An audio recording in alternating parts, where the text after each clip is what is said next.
মুসলমান ধর্মীয় রীতি অনুযায়ী প্রতিদিন 5 বার আজানের জন্য আহ্বান জানানোর জন্য আজান দেয়া হয়।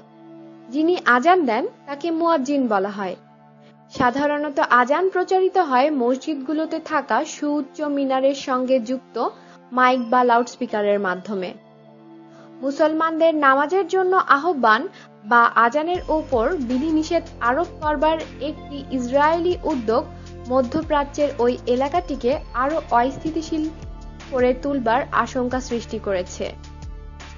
ফিলিস্তিনের একজন কর্মকর্তা বলেছেন, ইসরায়েলের সম্প্রতি কিছু উস্কানিমূলক কর্মকাণ্ড থামানোর জন্য তারা জাতিসংঘের দ্বারস্থ হবেন বলে ভাবছেন। নাবিল আবু রুদেইনারের ভাষ্য, অবৈধ বসতি স্থাপনকারীদের বৈধ করার এবং আজানের শব্দ বন্ধ করে দেবার যে উদ্যোগ ইসরায়েল নিয়েছে তা ওই এলাকায় বিপর্যয় ডেকে আনবে। গত রবিবার ইসরায়েলি মন্ত্রীরা 2টি বিল উত্থাপন করেন। এর একটিতে পশ্চিম তীরের অবৈধ বসতি স্থাপনকারীদের উচ্ছেদ করার একটি কর্মসূচি বন্ধ করবার কথা বলা হচ্ছে। অপর বিলটি মূলত মুসলমানদের ওপর প্রভাব ফেলবে।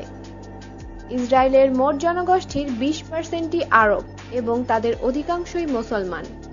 ইসরায়েলের প্রধানমন্ত্রী বেনিয়ামিন নেতানিয়াহু বলেছেন, আজানের শব্দ সীমিতকরণের এই উদ্যোগ মূলত বহু ইসরায়েলি নাগরিকদের অভিযোগের প্রেক্ষিতে নেওয়া হয়েছে। তবে সমালোচকেরা বলেছেন, এই উদ্যোগটি দেশটিতে অপ্রয়োজনীয় বিভেদ সৃষ্টি করবে।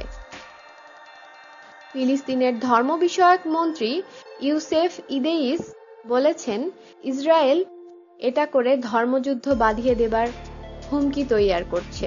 আমাদের সাথেই থাকুন এবং সাবস্ক্রাইব করুন।